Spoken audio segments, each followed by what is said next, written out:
স্বাগতম সবাইকে HSC ICT zero two hero কোর্সে। আজকে আমরা প্রোগ্রামিং ভাষা অর্থাৎ পঞ্চম অধ্যায় নিয়ে আলোচনা করব এবং আলোচনার মূল বিষয়বস্তু প্রোগ্রামের ধারণা ও প্রোগ্রামিং ভাষা। এই লেকচারে তোমরা যে বিষয়গুলো সম্পর্কে জানতে পারবা চলো এক নজরে আমরা দেখে নেই। প্রোগ্রাম সম্পর্কে ধারণা, আদর্শ প্রোগ্রামের বৈশিষ্ট্য ও গুণাবলীসমূহ, প্রোগ্রামিং ভাষা কী এবং এর বিভিন্ন স্তর সম্পর্কে, প্রোগ্রাম রচনার ভিত্তিতে প্রোগ্রামের ভাষা, মেশিন ভাষা ও অ্যাসেম্বলি ভাষা কী এর ব্যাখ্যা। শুরুতেই আমরা যে টপিকস নিয়ে আলোচনা করব তার নাম হচ্ছে প্রোগ্রাম কি। তো চলো আমরা একটু দেখে নিই প্রোগ্রাম কি।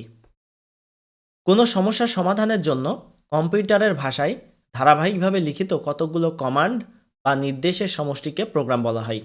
অর্থাৎ কম্পিউটার বুঝতে পারে এমন নির্দেশমালাকে বলা হয় প্রোগ্রাম। প্রত্যেকটি সফটওয়্যার এক একটি প্রোগ্রাম। জিনিসটাকে একটু সহজে তোমাদের সামনে উপস্থাপন করি। কম্পিউটার নিজে কোনো কাজ করতে পারে না।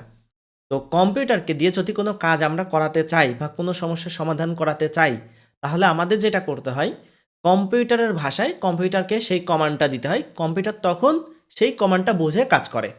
তো এই যে কম্পিউটারকে কাজ করানোর জন্য আমরা যে কমান্ডটা দিচ্ছি, এই কমান্ডটাই হচ্ছে মূলত প্রোগ্রাম। তো এই প্রোগ্রামকে দুই ভাগে ভাগ করা হয়, অ্যাপ্লিকেশন প্রোগ্রাম আর একটা হচ্ছে সিস্টেম প্রোগ্রাম। এখন আমরা অ্যাপ্লিকেশন প্রোগ্রাম এবং সিস্টেম প্রোগ্রাম সম্পর্কে বিস্তারিত জানব। প্রাত্যহিক জীবনে ব্যবহার্য কাজের জন্য ব্যবহৃত সফটওয়্যারকে সাধারণত অ্যাপ্লিকেশন প্রোগ্রাম বলা হয়। এটা সরাসরি একজন ব্যবহারকারী সংশ্লিষ্ট।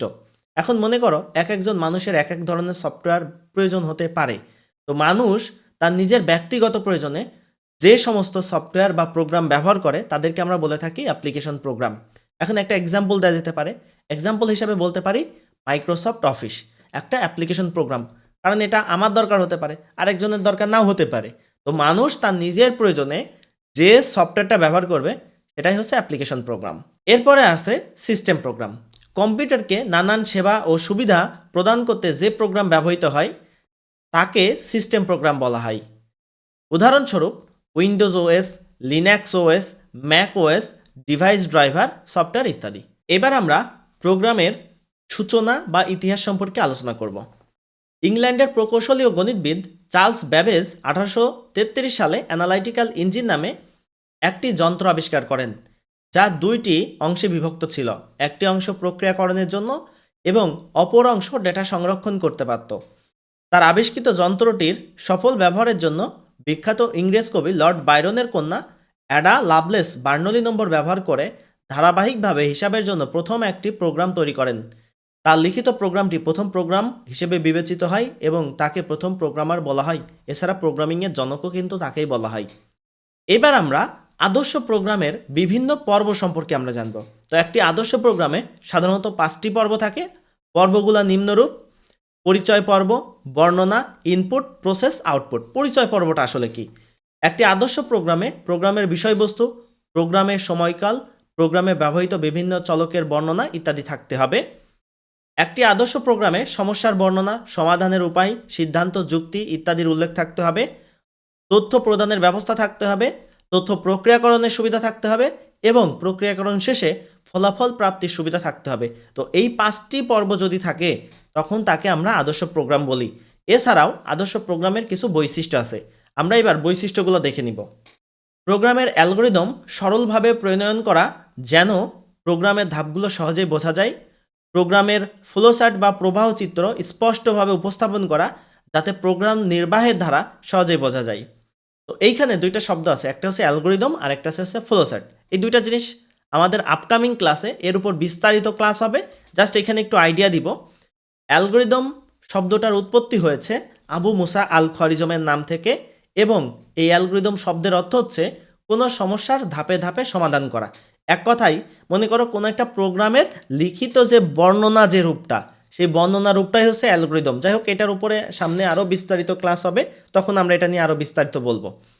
আর ফ্লোচার্টটা হচ্ছে এই লিখিত বর্ণনার জ্যামিতিক চিত্রের মাধ্যমে যদি আমরা উপস্থাপন করি তখন তাকে আমরা বলি ফ্লোচার্ট। তো আমরা ফ্লোচার্টের আপকামিং ক্লাসে ফ্লোচার্ট সম্পর্কে আরও বিস্তারিত জানবো। এখন জাস্ট যে কথাটা বললাম এটা মনে রাখলেই এনাফ, যথেষ্ট। প্রোগ্রামের শুরুতে প্রোগ্রামের উদ্দেশ্য, প্রোগ্রামারের নাম, ধ্রুবক, চলক ইত্যাদির পরিচয় রাখতে হবে। চলক হিসাবে প্রতিনিধিত্বমূলক বা অর্থপূর্ণ শব্দ ব্যবহার করা যাতে চলকের উদ্দেশ্য বুঝতে অসুবিধা না হয়। আচ্ছা, এই জিনিসটা একটু বোঝাবো ভালো করে।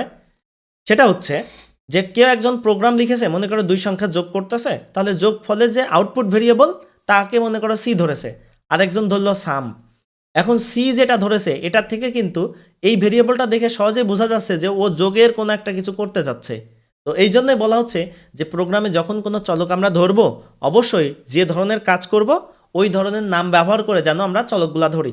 এরপরে আদর্শ প্রোগ্রাম নির্ভুল, সরল ও সংক্ষিপ্ত হতে হবে এবং সহজে পরিবর্তন ও ডিবাগিংয়ের ব্যবস্থা থাকবে। এইখানে একটা শব্দ আছে ডিবাগিং। ডিবাগিং শব্দের উৎপত্তি হয়েছে বাগ শব্দ থেকে। বাগ মানে প্রোগ্রামের ভুল, আর এই ভুল সংশোধন করাকে আমরা বলি, প্রোগ্রামিংয়ের ভাষায় বলা হয় ডিবাগিং। তো প্রোগ্রামে ডিবাগিংয়ের ব্যবস্থা থাকতে হবে, মানে ভুল হইলে ভুল সংশোধনের ব্যবস্থা থাকতে হবে। এরপরে বলেছে নির্দিষ্ট সমস্যার জন্য প্রয়োজনে উপযুক্ত প্রোগ্রামিং ভাষা নির্বাচন করা। এখন মনে করো ভাই তুমি গেম নিয়ে কাজ করতেছো, গেম ডেভেলপমেন্ট নিয়ে।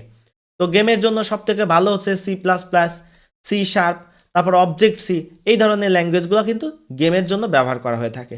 এখন তুমি সেই কাজ করতে চাচ্ছ ফরটান দিয়ে মনে করো সেই কাজটা করতে চাচ্ছ। তো ফরটান তো গাণিতিক হিসাব নিকাশে ব্যবহার করা হয়, ওর তো গেম ডেভেলপমেন্টে কোনো কাজ নাই। তো এই জন্যই বলা হচ্ছে যে তুমি যেই ধরনের কাজ করবা অবশ্যই ওই ধরনের কাজের জন্য ওই ধরনের ল্যাঙ্গুয়েজগুলাই যেন ব্যবহার করা হয়। এরপরে বলা হচ্ছে প্রয়োজনের অতিরিক্ত চক্র বা লুপ বাদ দিতে হবে। গুরুত্বপূর্ণ অংশ বা কোনো ফাংশন লিখলে তার সাথে মন্তব্য দিতে হয়। আমরা যদি গুরুত্বপূর্ণ কোনো একটা অংশ প্রোগ্রামের ভিতরে লিখি, সাডেনলি ওই কোড দেখে নতুন কোনো প্রোগ্রামার বা নতুন কোনো ডেভেলপার কিন্তু বুঝতে পারবে না। এই জন্য প্রোগ্রামিংয়ের ভিতরে অতিরিক্ত একটা অংশ অ্যাড করা হয়, তাকে আমরা বলি হচ্ছে কমেন্ট। এই কমেন্টের কাজ হচ্ছে অনেকটি কেমন, গণিতের ভিতরে আমরা যেমন সাইড নোট দিই, ওই সাইড নোট হিসাবে কাজ করে। মনে করো সাইড নোট দিলে বোঝা যায় কিভাবে, মনে করো যে আমরা হচ্ছে এক লাইন থেকে ক্যালকুলেশন আর এক লাইনে গেল বা কোন সূত্র ব্যবহার করা হয়েছে। ঠিক তেমনই প্রোগ্রামিংয়ের ভিতরে যখন জটিল কোনো ফাংশন ইউজ করা হয় তখন যাতে নতুন কোনো প্রোগ্রামার ওই কোডটা দেখে সহজেই বুঝতে পারে, এর জন্য অতিরিক্ত একটা অংশ যুক্ত করা হয় যাকে আমরা বলি কমেন্ট। এটা প্রোগ্রামিংয়ের ম্যান্ডেটরি কোনো পার্ট না, তবে এটা ব্যবহার করা হচ্ছে বেস্ট প্র্যাকটিস, কারণ যত বেশি ব্যবহার করা যাবে অন্য প্রোগ্রামারদের জন্য কাজটা তত বেশি সহজ হবে। তো পরবর্তী ভিডিওতে আমরা নতুন টপিকস নিয়ে আলোচনা করব। ধন্যবাদ সবাইকে।